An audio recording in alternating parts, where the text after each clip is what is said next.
What if I told you that the fate of the global economy, the price of fuel in your city, the stability of superpowers, and even the future of modern warfare all silently depend on a narrow strip of water that most people have never even seen?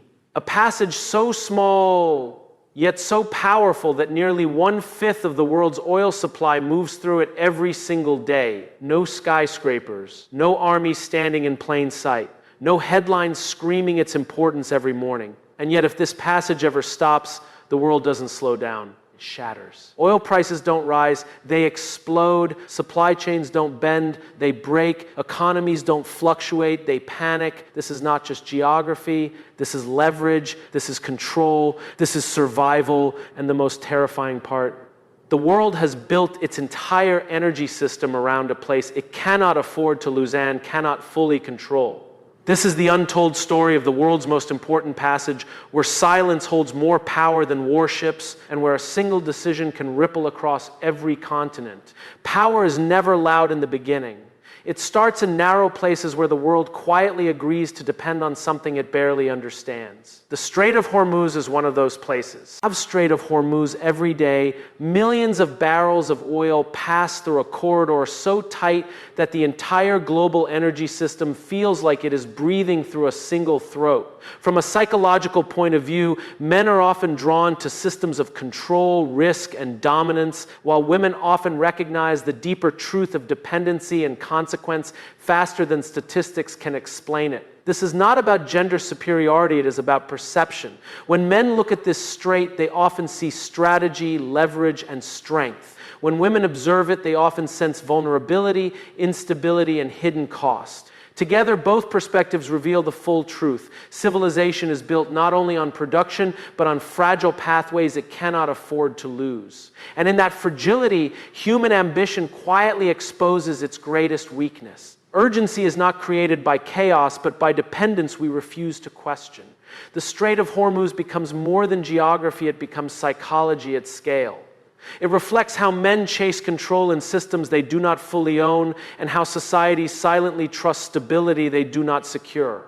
When pressure builds in such a narrow passage, it is not just oil that is at stake, it is identity, ego, survival instinct, and the unspoken fear of losing control over something that keeps everything else alive. Dependency is never an accident. It is a series of choices made slowly enough that no one feels responsible for the outcome. The world built its reliance on the Strait of Hormuz not because it wanted fragility, but because efficiency always feels like progress until it becomes vulnerability. Strait of Hormuz became the artery of global energy because it was the shortest, cheapest, and most strategic route, yet in that convenience, nations quietly traded resilience for speed. From a psychological lens, men in positions of power often prioritize control through optimization, scale, and dominance over systems, believing that if something works today, it can be managed tomorrow. Women, observing from a more relational and consequence-aware perspective, often recognize earlier that over-reliance creates invisible risk. Even when everything appears stable on the surface, control feels strongest when it is centralized, and that is where the illusion begins. Men tend to trust systems they have engineered, especially when those systems reward efficiency and profit, while women often question what happens when those systems are interrupted. The global energy network became a reflection of this mindset built on calculated risk, reinforced by necessity, and normalized through repetition. Over time, dependency stopped looking like a choice and started looking like reality itself, even though it was shaped by decisions that prioritized short-term advantage over long-term security. True power rarely announces itself. It operates in silence, where visibility is low, but consequence is absolute.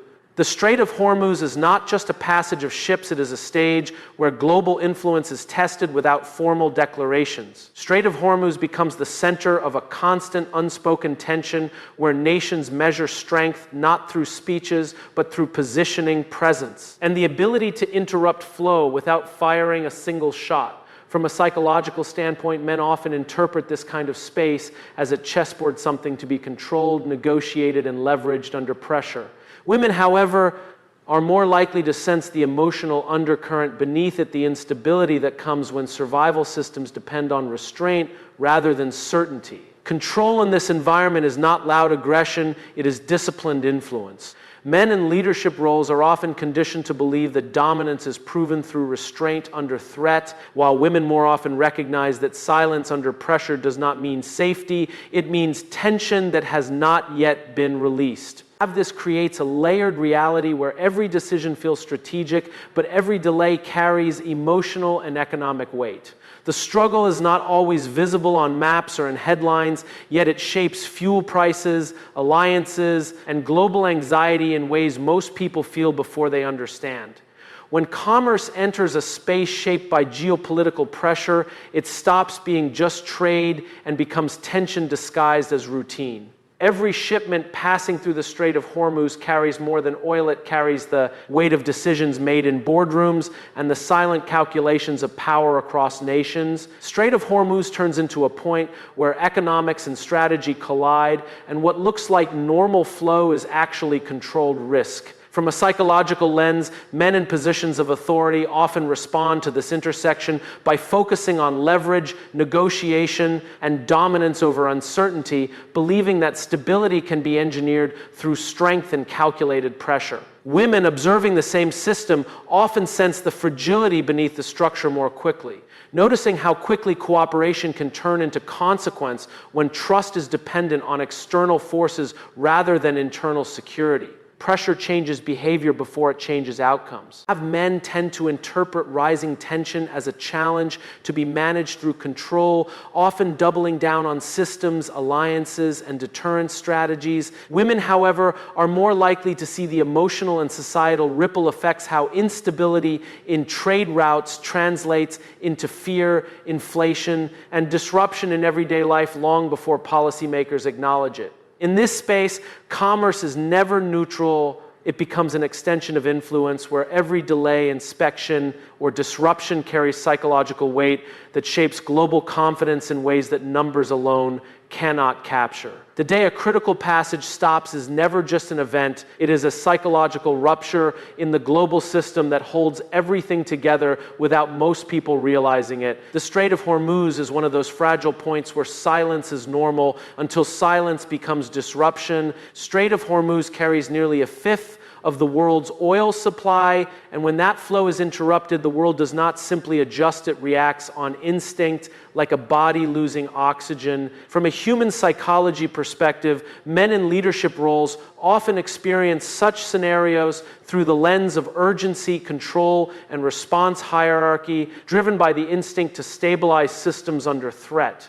Women observing from a broader relational awareness often anticipate the cascading effects earlier, how disruption in energy flow translates into household stress, economic anxiety, and social instability long before policy language catches up. Crisis reveals what efficiency hides. Men tend to respond by activating structured military presence, negotiations, emergency strategies, believing that control can restore order if applied quickly enough. Women, however, often perceive the emotional breakdown beneath the system first, recognizing that when commerce stops, trust collapses faster than infrastructure can adapt. The world rewrites itself not in moments of decision, but in moments of dependency being exposed. What was once taken for granted becomes negotiable, and what was invisible becomes unavoidable. Shock does not arrive equally, it spreads differently across minds, shaped by responsibility and awareness. Men often carry the pressure of fixing what breaks, while women carry the awareness of what was fragile long before it broke. True control is never about dominance over others. It is about managing uncertainty in systems that are far bigger than any single leader or nation. The Strait of Hormuz exists as a reminder that global influence is often concentrated in places most people never think about until something goes wrong. The Strait of Hormuz becomes more than geography. It becomes a psychological mirror reflecting how fear and control are intertwined in the architecture of power. From a human behavior standpoint, men in positions of authority are often conditioned to equate control with strength, believing that influence is proven through the ability to shape outcomes under pressure. Women, on the other hand, often perceive the deeper emotional cost of that control, how fear is not eliminated by power, but redistributed through systems that depend on constant stability. Fear is not always loud. It is often structured into policies, alliances, and strategic dependencies that appear rational on the surface. Men tend to engage with fear by trying to contain it, build defenses around it, or convert it into leverage, while women more often recognize how fear quietly reshapes behavior, trust, and long-term thinking. In global influence, this creates a dual reality, one driven by action and assertion, and another driven by awareness and consequence. Neither perspective is complete without the other, yet power systems have historically favored the visible over the intuitive. Control, when misunderstood, becomes a cycle rather than a solution. The more influence a system holds, the more it fears disruption, and the more it prepares to prevent it. In that cycle, fear becomes both the motivator and the limitation of global strategy, shaping decisions that look rational but are deeply emotional beneath the surface.